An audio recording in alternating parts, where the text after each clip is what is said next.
Oh, good for you. I keep having to, I done pee like 30 times. That's how I am when I drink the right amount of water that I'm supposed to. I'm like, to the bathroom.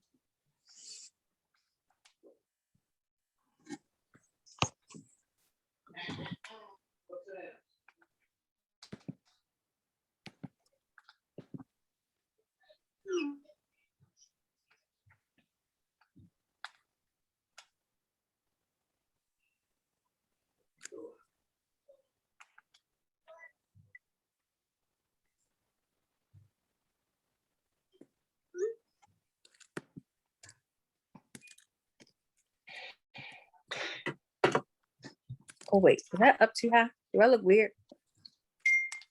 No, you look fine. I set it up on a book. I can see all of your. Are we live yet? Not yet. Almost. I was gonna say I can see that you're boobalicious. Not boobalicious. I'm trying to get rid of them. I'm trying to get rid of them, and I'm trying to get some. Okay. Right. You can pass something to you. That's Dolly Parton over there. As I lose weight, these will go away. I think they're gonna stay this time. Nice. The bras that we just bought, they already too big. Oh, really? No, ma'am. I had to put it on the second week today. You don't want to be like me. It's already too big. The tatas. No, ma'am. All right, we going live, y'all. I can't have tatas and a butt. Why not? Why not? Because every man she walk past is gonna try to harass her. Be like, right. You can only have one or the other. Hilarious. All right. We are live. Hey, everybody. It is Ashley Lowe-Simmons, and thank you for coming to tonight's edition of Conversation with a Clinician. I'm excited about every single live that we have, but I'm really excited about tonight because we are talking about friendship and mental health. What is Conversations with a Clinician? Conversations with a Clinician is a space for us to have candid conversation about mental health and how every single thing that happens to us in our life has the ability to impact our mental health. And so tonight we are going to be interviewing not even interviewing, just having a conversation, okay, with Crystal Howell and Kimberly Thomas. Thank you guys for coming tonight. I'm so excited to have you. So we are going to have Kimberly introduce herself first. Kimberly, can you tell Facebook and all of our listeners who you are? Well, I hail from Baltimore City. Baltimore, Maryland. No, it's like, I don't know. I am a mom, a wife, employee. I work hard. I love my family. I am a director of the children's ministry at my home church, Rehoboth Ministries, where Bishop William E. McMillan Jr. is my pastor. Yeah. Where we are waiting for some of our Ohio members to come back to I won't call any names. I'll just say they host conversations with a clinician on the regular. Outside of that, what you see on social media is what you get. I am I'm just regular, and I'm happy to be here. Regular? Okay, we'll take that. We'll take that. But okay, go ahead. I'm just regular. All right, we'll take it. All right, and Crystal, can you tell our listeners who you are? Hi, listeners. So my name is Crystal Howe, and I'm also a wife, and I'm a new mom to my 2 baby boys. They're so precious. And I'm real basic too. I work for the government. I'm really involved in my church. I go to Rehoboth International Christian Church, where my father is the pastor, and I'm a minister there. So I preach, I teach, and I love people. I'm real down to earth, real big about my family, my parents, my husband, and my babies, and my friends. Okay. And I'm a fashion-aholic. Come on, fashion-aholic. I love it. I love it. So tonight, we are talking about friendship and mental health. Mm-hmm. So friendship for me it's been very challenging. Kim can tell you when we became friends, it was because of her father, actually. And it was not accidentally on purpose, if you will. So God works in mysterious ways. But talking about friendship and mental health, how did you and Kim become friends? Let's have that conversation. Okay, Kim, do you want to tell the story, or do you want to? Go ahead, you go. I'll fill in the blanks. So we have a mutual friend who we're still very close with to this day, Letitia Hamilton. And I was close with Tish. We worked together. And so Tish introduced me to Kim. And when I met Kim, Kim was just like this big ball of energy. And she's like, "You're going to be my friend." And I'm like, cool, because I'm really open. I'm not one of those, I don't need new friends types of girls. Like if I meet somebody cool, it's good. And that's been about 9 years ago, I think. Wow. Right, Kim? Yeah. Wow. Yeah, about 9. Her kids were still wearing character underwear when I met them. And now yes, and now they're like in high school. So we've been friends for a while, a long time. Awesome. Did she cover everything, Kim, or did you need to like insert? That's pretty accurate. That's pretty accurate. Mm-hmm.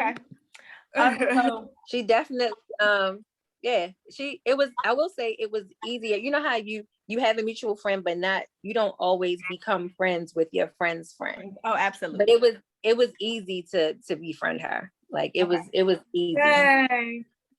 Yeah. I'm so easy to love. I love it. So talking about friendship, Kim, can you define friendship for me? Let's see. Webster defines friendship as, it's like, I don't know. No, friendship for me is, it's almost no real difference between friend and family. Mm-hmm. For me, it's like once I embrace you as being in my corner, being in my circle, that's it. So friendship is, we may not talk every day, but if you need me, I'm there. Mm-hmm. Friendship is loyalty. It's a commitment to always being open and honest with each other, and then receiving that honesty. So it may not be what you want to hear, but you trust that I'm telling you from a place of love, and we're still going to be good afterwards. Yeah. So that's good. Yeah. That's good. So Crystal, what about you? How would you define friendship? Definitely trust. Somebody that you can trust, somebody that's loyal, somebody that supports you in whatever you do. Just someone who's there. A relationship where it's a give and take. Each person is giving and taking with support, loyalty, and love. Awesome. So thinking back to like all the friends that you may have, some from childhood, you may have been friends for years, you and Kim been friends for quite some time. And then you have friends that you may not have had that, you know, that same length of time. So when it comes to friendship, if you want to be a friend with someone, but they are a little reserved, how do you even, what does that look like? Feel like as an adult, it's different now that I'm an adult. I'm a grown woman. And I have certain things that I look for in my friends because I've had friends for years. And so now it's like, you know, after you date different guys, you kind of get to a point where you know what you want in a relationship. I feel like that's the same with friendship. So at this point in my life, I know what I need in a friend. I know what works for me and what works best. So if I see someone that I know I can click with or vibe with, or I admire them, I'm not the type anymore to just be like, oh, she's standoffish. I'm going to go to you and be like, hey, let's be friends. Or, hey, you want to go out to lunch?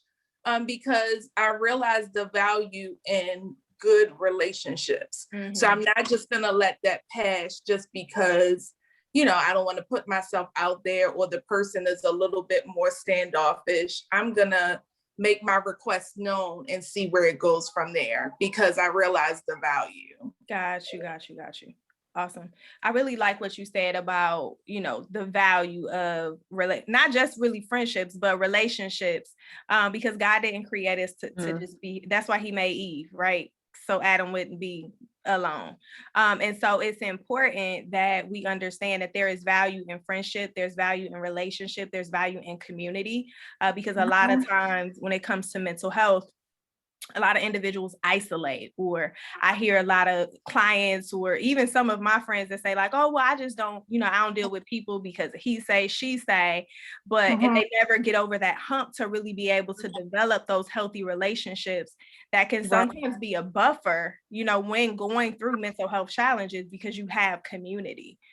So Kim, for you, how would you, what's the difference like when it comes to friendships now versus the friendships that you began to develop when you were a child? I would definitely say as a child, you kind of ascribe to you have common interests, and that's just, let's all play outside, or let's all get on the playground, let's all go to the park, or we all like ice cream. And there's no real, I don't want to say there's not a real need for like evaluating what you need from the other person. As a friend, it's just all about having fun. And then even as you move through high school, it may be we're all on the same sports team, or we're all the popular kids, or, you know, it's those kinds of things. It becomes kind of cliquish.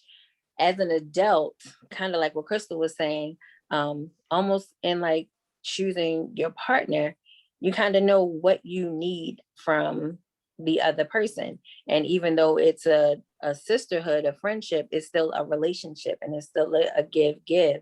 So you still, you know that you need support. You may need to be the listener. You may need somebody that has time, is able to create space for you, who's able to give you feedback. And not everybody can do that. Some people are, you know, very self-centered, and every conversation is focused on themselves, and that may not work. But then it may work for other people. So as an adult, it's all about finding what works for you, what you need, and also what you're able to give, because you can't just take. Absolutely.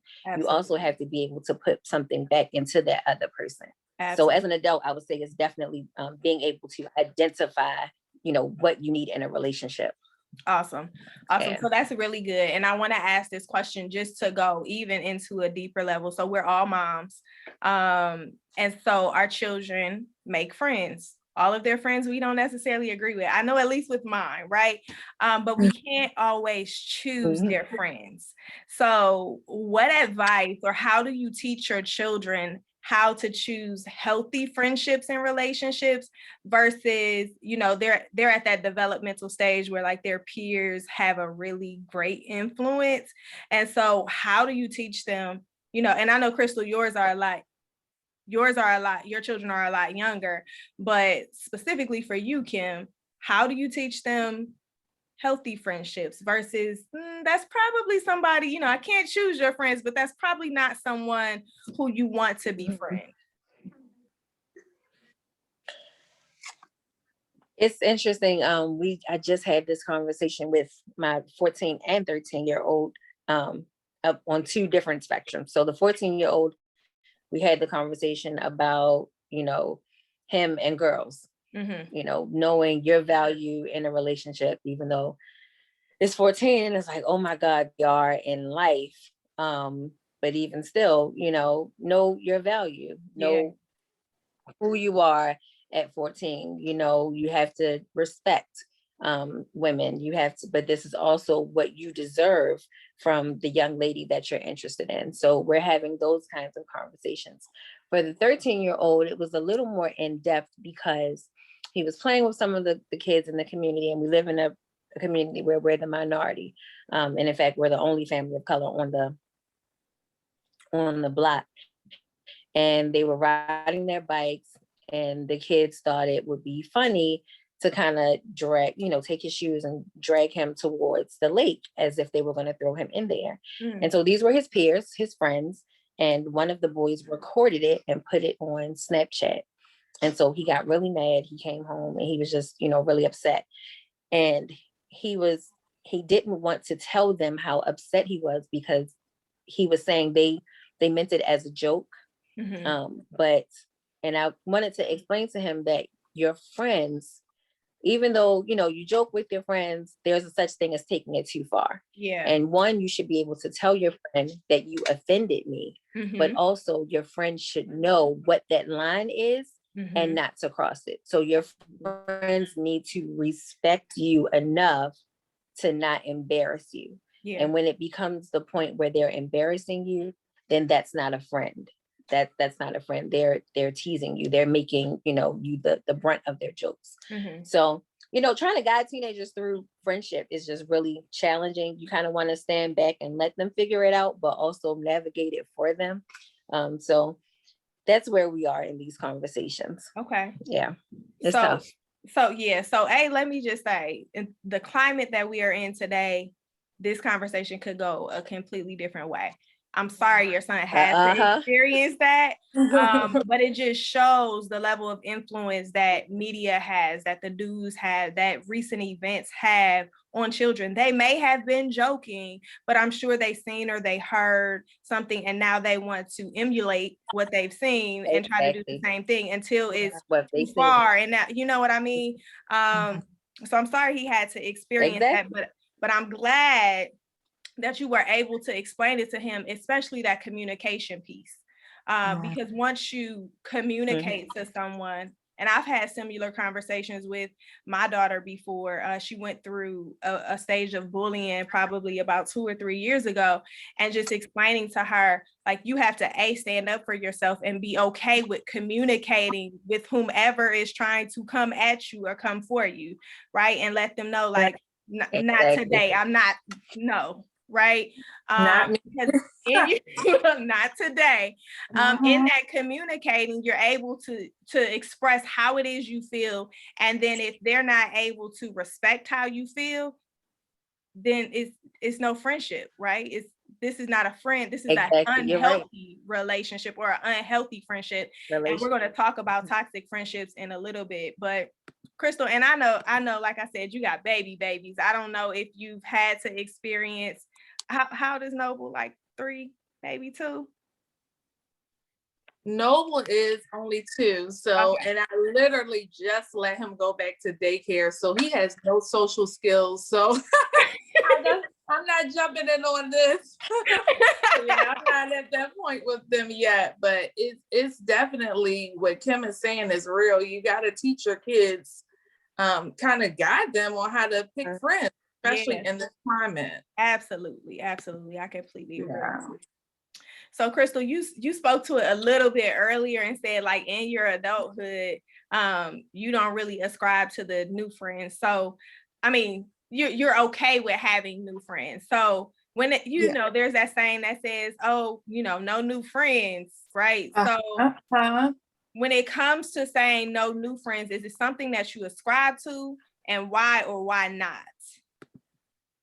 Well, I will say this. I am at the point in my life where I do have my core group of friends. Mm-hmm. I mean, it just is what it is. I have my core group and my time is limited because of my family obligation, work, church. I don't have a whole lot of time. Mm-hmm. But I'm just not the girl. I've never been the girl to like just say, oh, I'm at my friend quota.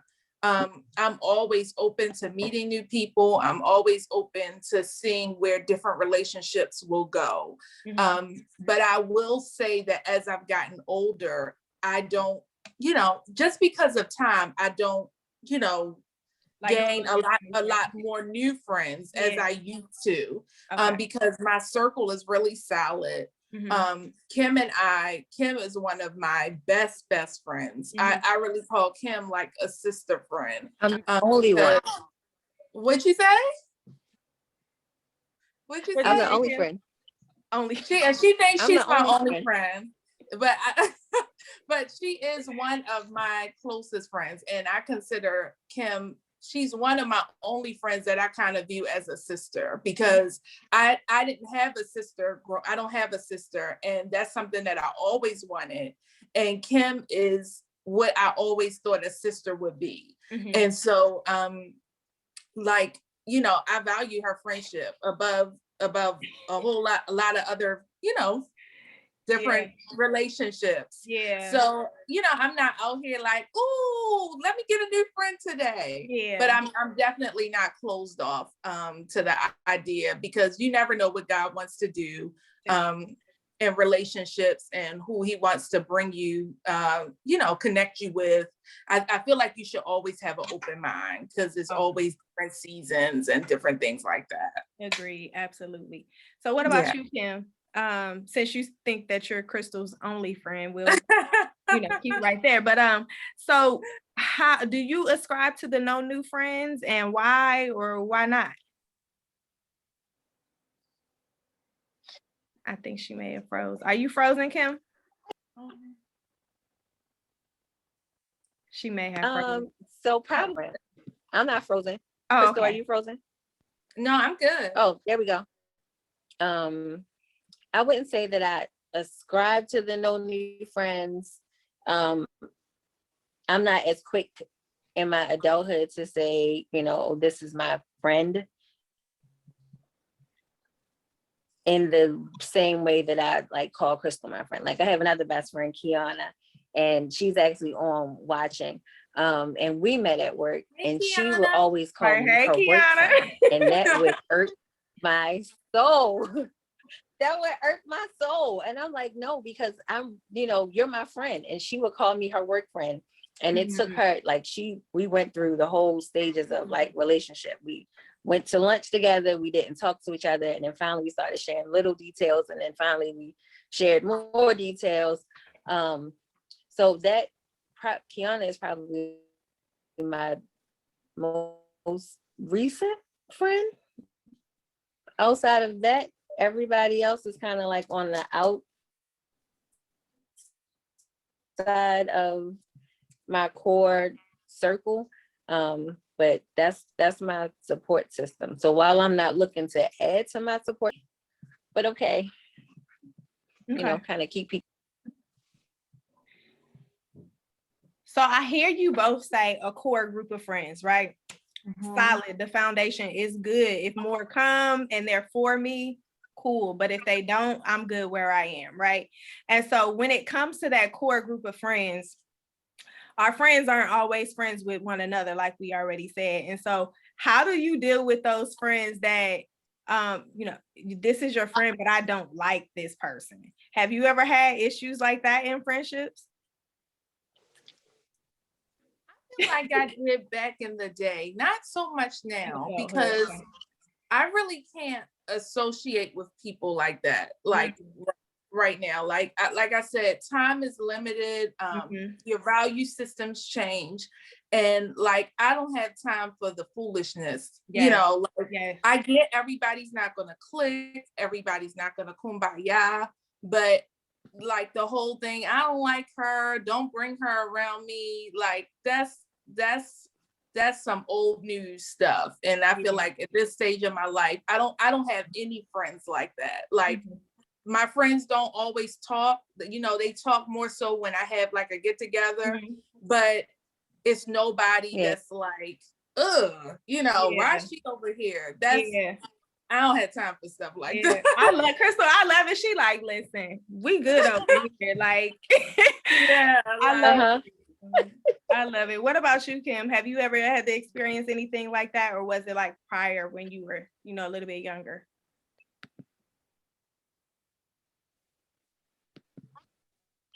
One, for me, probably because my circle is so small, I really don't have that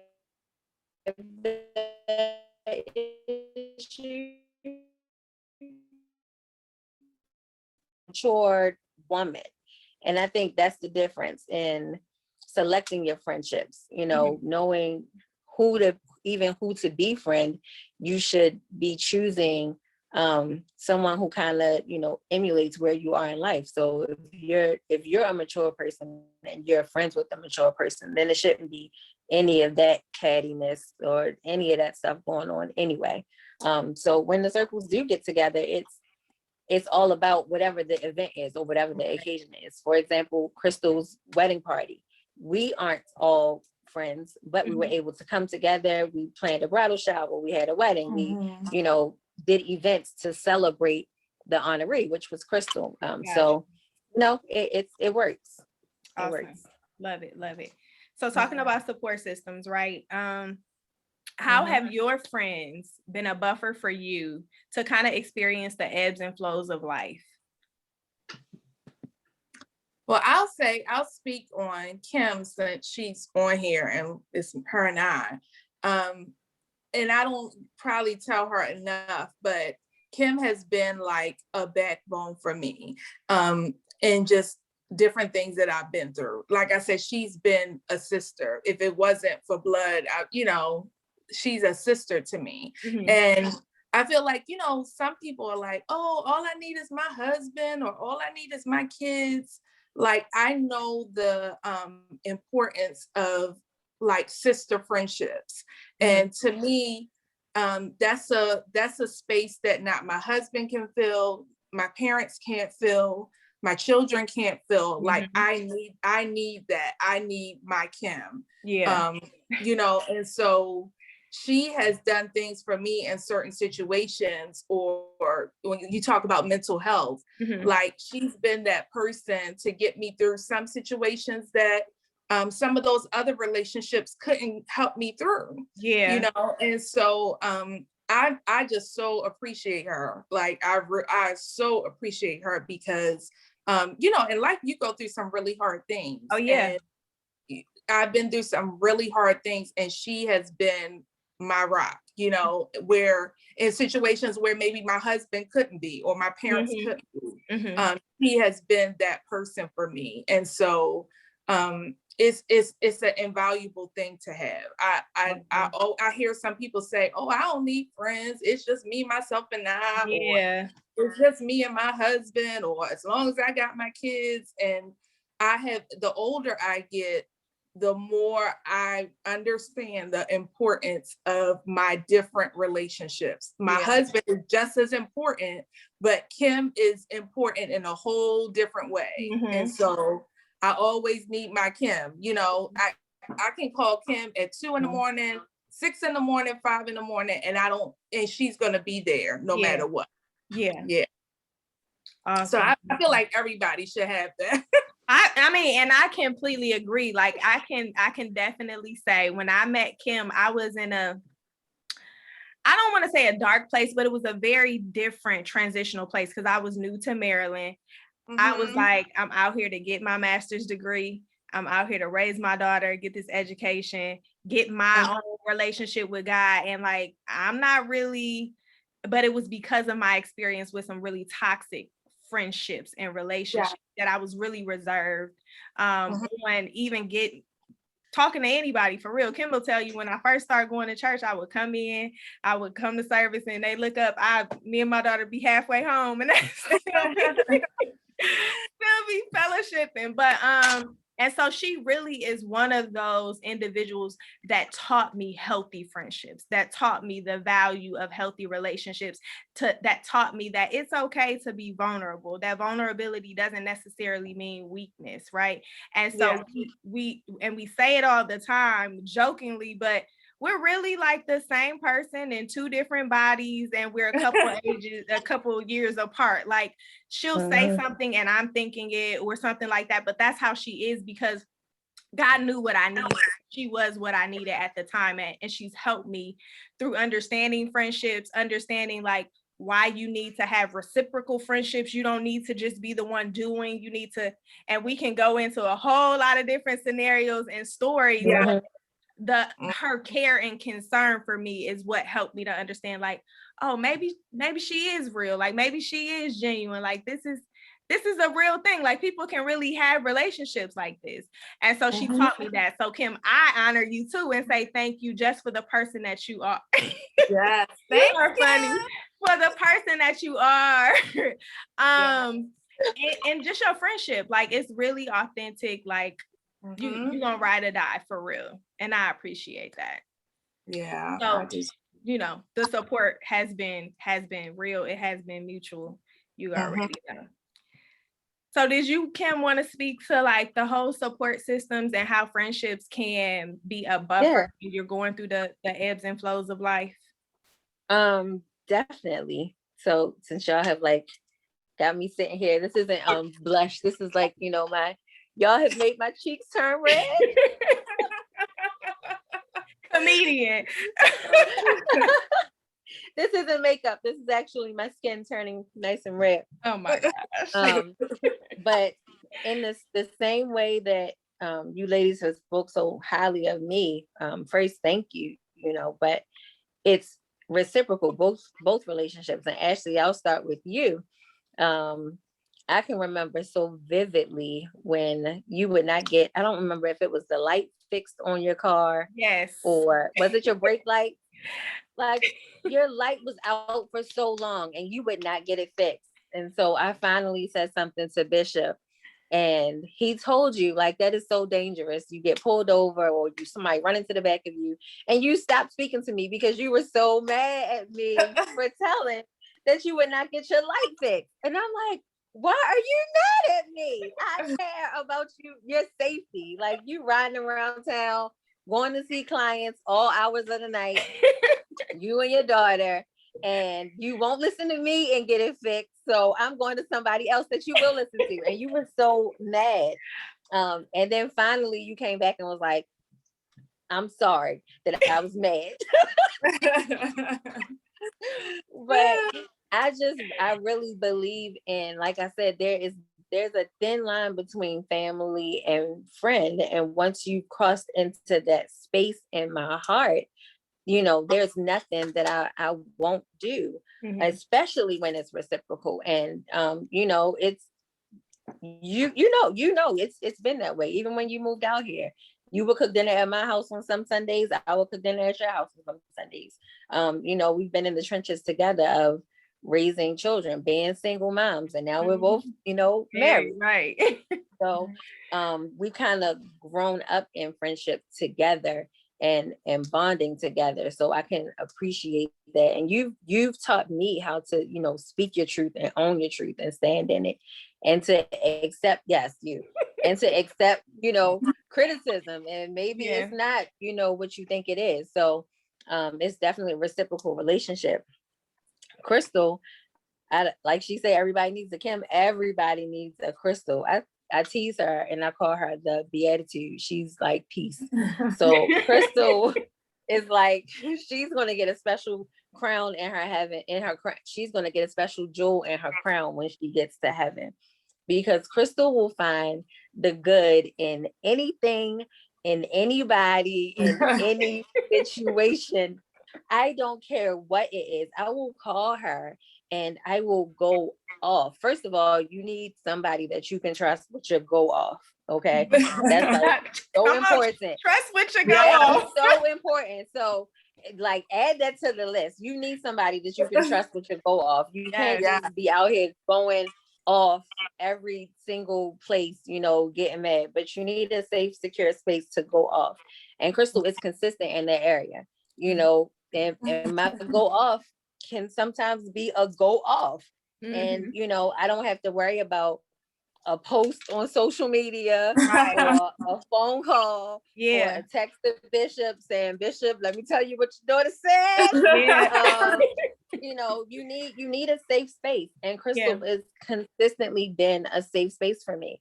And even though most things we kind of think alike on, and I can, you know, pretty much count on her to be in my corner for everything, there's sometimes where she'll say, you know, I love you, but you're wrong in this one.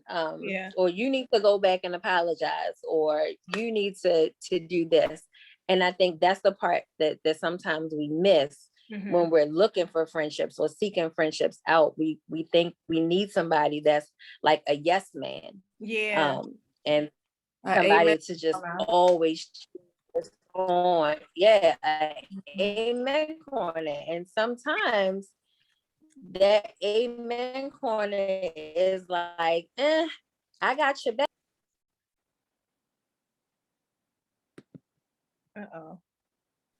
Now in that same breath, where she'll tell me I'm wrong.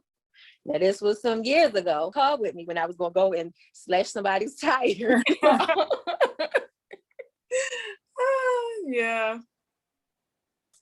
So she's a ride or die anybody's tires.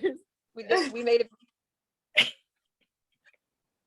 it home nice and safe. There was no altercation, but she was in the car riding the whole time. I think she was acting in the backseat praying because I was speeding down the highway. That's the kind of friend you need. You need somebody that's going to get in the car. In tongues, like, Lord, Lord, take the wheel because this ain't gonna be good.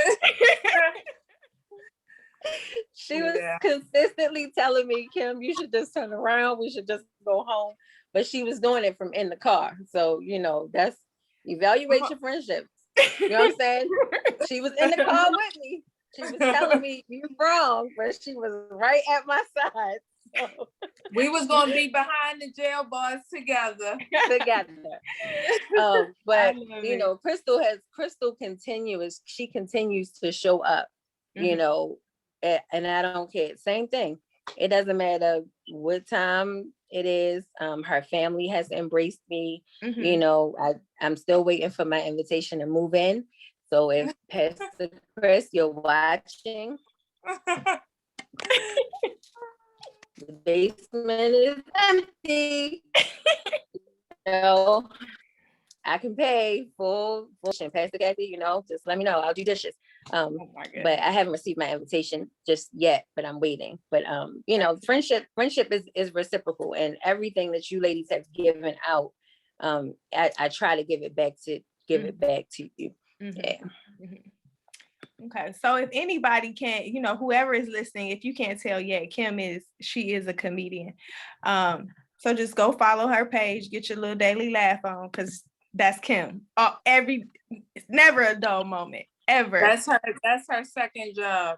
Listen, I tell her all the time, like, I think you might have missed your calling. I tell her that every day. Seriously, like, it's like natural for her, even when she's not trying to be. Like, it just comes. So, couple questions, and we are about to wrap up, ladies. So I know that you all don't experience this now in adulthood, but when it comes to toxicity in friendships, what experiences have you had with toxicity in friendships, or what advice would you give to someone who is in a toxic friendship, but they don't want to be in it? But they feel like, you know, I just need somebody. So I'm just going to stay here because it seems like it's safe, even though I don't really like how it always makes me feel. What would you advise them to do? Run. Praise the Lord. Honestly, because life is too short to be bound. And And, we have freedom in Jesus. Mhm. We have, we're free individuals. Don't let anybody bind you up. I've had some friends in the past, none of my current friends who, if I didn't call them every day, or I had one girlfriend who I lived with in college, it was like 5 of us. And if we didn't tell her what time we were coming home, or, she would get a little attitude, and, you didn't let me know, or you didn't text me back on time. Those types of friendships, I really can't, I free myself from those types of things, because you need people who give you space as well. As much as you have to be there for friendships, you need people that understand that sometimes you may need a day, you may need 2 days, or, you need people to give you space. So anybody that's trying to keep you bound, anybody that's not of God, that's not healthy. Whether it's, boyfriend, girlfriend, husband and wife, girlfriend, sister, girlfriends, that's not healthy. I just say, don't waste your time. Like I said, life is too short. I love it. Kimberly.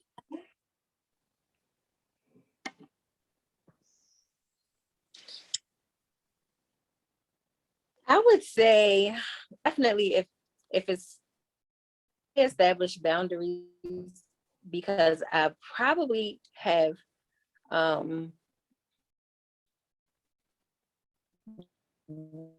one friendship that some may, right? But because I know the person, and I know that person doesn't have space for me, I limit the time that I have space for them. So I haven't like removed myself from the friendship, but I've set up healthy boundaries for me to maintain it. If that makes sense. It does. Oh, that's very good. That's good. Yeah, it does. I had to stop and think a moment, but you know what I mean? So yeah, it's create boundaries, because it's like you evaluate, is it toxic enough where I need to completely eliminate this person from my life, or do I need to limit this person in my life? And so for this particular person, I've limited to my life and not eliminated. So it may be I'll take a day, and I'll set aside an hour, and I'll call, or they'll call, and it's like, okay, let me catch you up what's been happening in your life. Because it is very, very one-sided. But for them, that's what, and it's okay for me. But then there are some, I think you just got to know the difference, know when to eliminate and know when to limit. That was Did really your good. husband just walk in? What'd you say, Kim?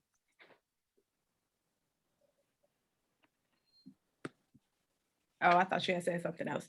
So did your husband just walk in? Why? Because you just got this whole little smile. Why are you all in my house? I'm talking. We like totally girlfriend conversation. Right. Someone did your husband just walk in like because you just weren't there for a minute. You just were like, oh my goodness. Crystal, did I do that? Did I leave? I mean, you did get a bright smile, but Kim knows you a lot better, so. Kim is funny. Oh my goodness. All right, back it was on for like topic. a split second. It was for a split second. Yes, he did. He did. He just came home. So, when it comes to friendship, tell me one benefit. I want each one of you guys to just give me like one benefit of a healthy friendship.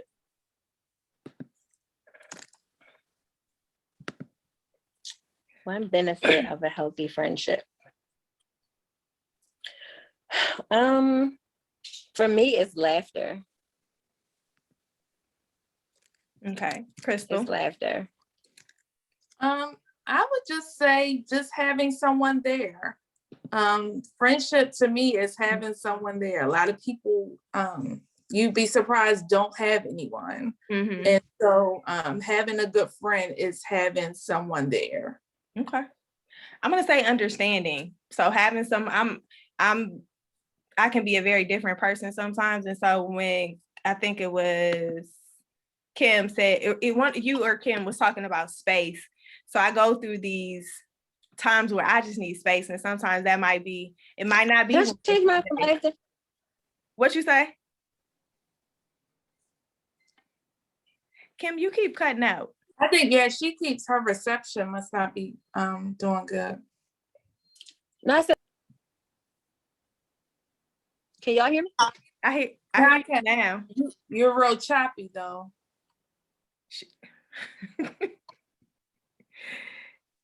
Are you dancing? Like, what's going on?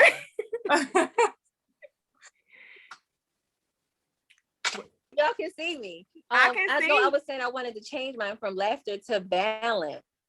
Okay. Okay. So I was saying balance. Can you hear me? Yes.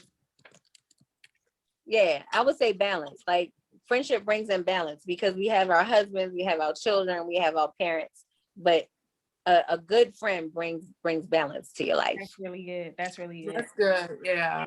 I was saying understanding for me. So I can be that friend that y'all know. I mean, Crystal, you know, we don't talk every day, but when I see you, we speak. Hey, give me a hug, all that stuff. You know, you just put me on the ground. No, sorry. You just dropped me like that. No. So like I go through times when, you know, I have a lot on my plate, and it's like I just need to kind of decompress from the world, if you will.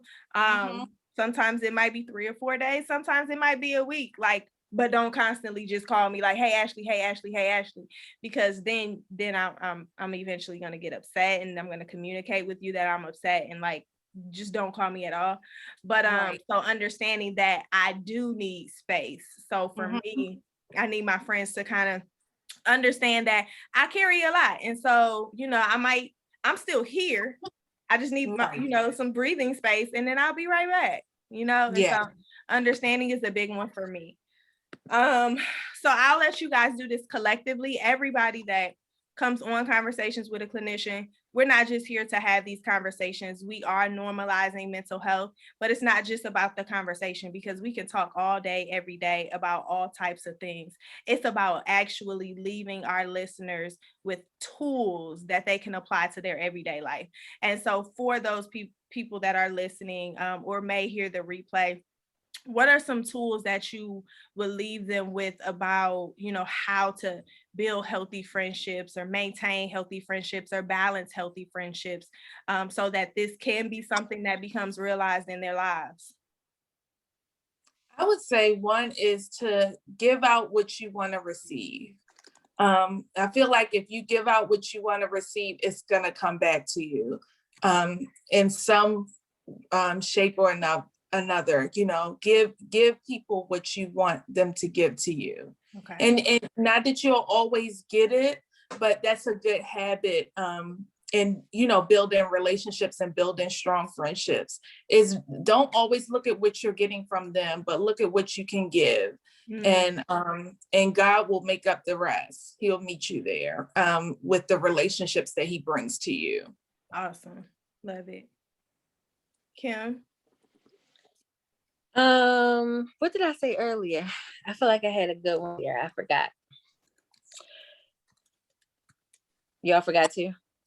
You said one thing that you said earlier that is about to be blasted on my social media because it was so good, but you need somebody that you can trust with your go off. Yes. That's so important.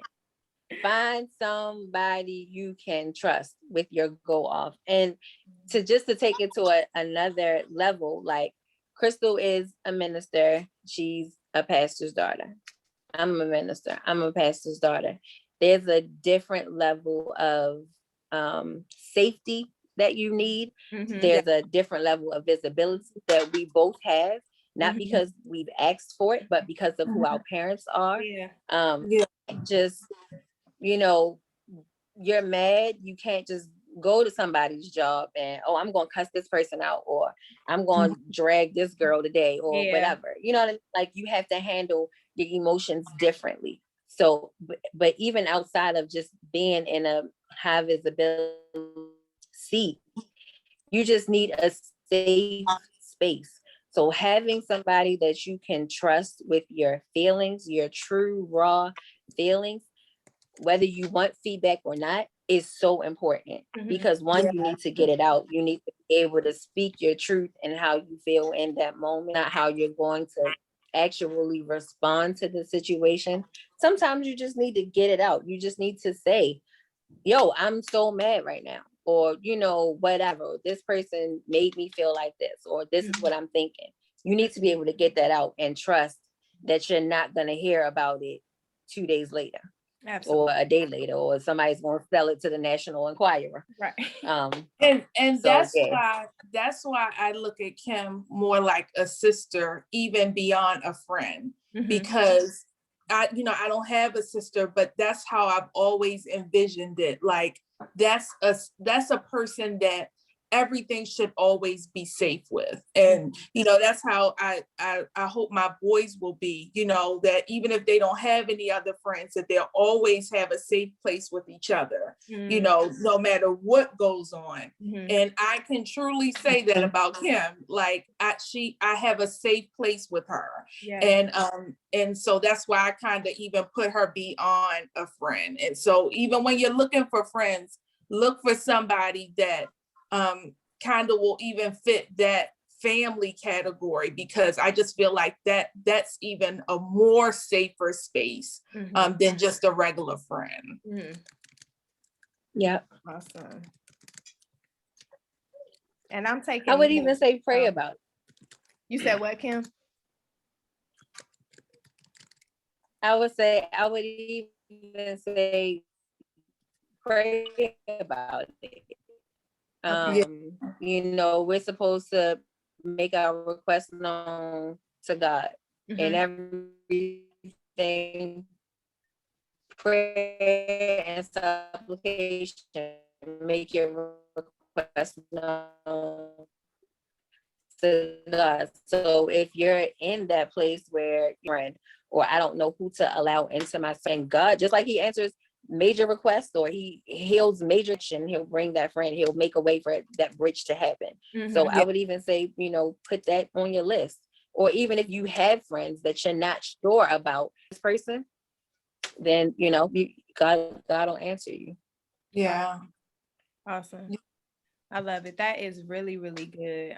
I so appreciate you guys coming on tonight. It was a pleasure. Thanks for having us. You are so welcome. Can you all, you know, how can we get in touch with you? Social media, businesses, whatever. Like, how can people get in touch with you if they want to connect? Well, I will say. I was about to spill the bug, but I'll let you. Oh, we got a bug to spill. Hold on, let me come in here. We got some tea. Come on with the tea. But we have something really exciting coming up soon. Check out, follow our social media. But Kim and I are starting a podcast. And yeah, and it's gonna be amazing. So just look out. Probably when would you say we will have info on it, Kim? Probably in the next couple weeks, you'll start seeing some flyers, you'll start seeing some pictures up, some information, but it's gonna be really good. The setup will be similar to how this is tonight. The two of us so first of all, we talk every day, all day. We probably get on our husband's nerves. But we're gonna, like, I'm telling you, but it's going to be you know, talking about real topics that are affecting, you know, the population at large, that everybody is talking about, but we don't necessarily talk about it in the church. And maybe the church should be talking about it or not. So at the end of our spill, how we feel about it, whether we're for it or against it, our pros and cons, we're going to relate it back to the word and see what God has to say about it. So make sure you are following us. Oh, I didn't get what's the social media handle. All of my handles is I'm Mrs. 40 _ Crystal is Crystal Fab. And then the podcast is Controversial Conversations. So controversial _ conversations. Conversations is spelled with a K. So controversial _ conversations. And that's on Instagram and Facebook. So coming soon in the next couple weeks. So I think you're gonna like it. Love it, love it. Well, thank y'all so much. Y'all have anything else, y'all? Any more tea y'all gotta spill? No, I just want to say I'm so proud of you. You are thebomb.com, and I'm just excited to watch you and see what God is gonna do through you. Well, thank you so much, Crystal. I appreciate it. Yeah. I appreciate it. Thank you. Yeah. I think you're the hardest working person on social media. You probably are. You know what? Because I know every time I turn on my Instagram, it's hey. It's Ashley Lowe-Simmons. Yep. You're doing a great job. I'm just trying to be obedient and do what the Lord tells me to do. That's all. That's good. You're doing it. I'm super proud of you. Thank you. All right. Well, you all have a great night, and I will see you all in 2 weeks. I have something special coming up in 2 weeks. I'll be interviewing my daughter, and she will be coming on Conversations with a Clinician, telling you all about realty. Okay, so make sure you stay tuned. The 4th Wednesday, which is the 21st. No, what's today? The 14th, the 28th. The 28th. It'll be me and my daughter, and we'll be talking about a brand that she is starting. So hope that you all can tune in. I love you all. Good night. Good night. Good night. Good night.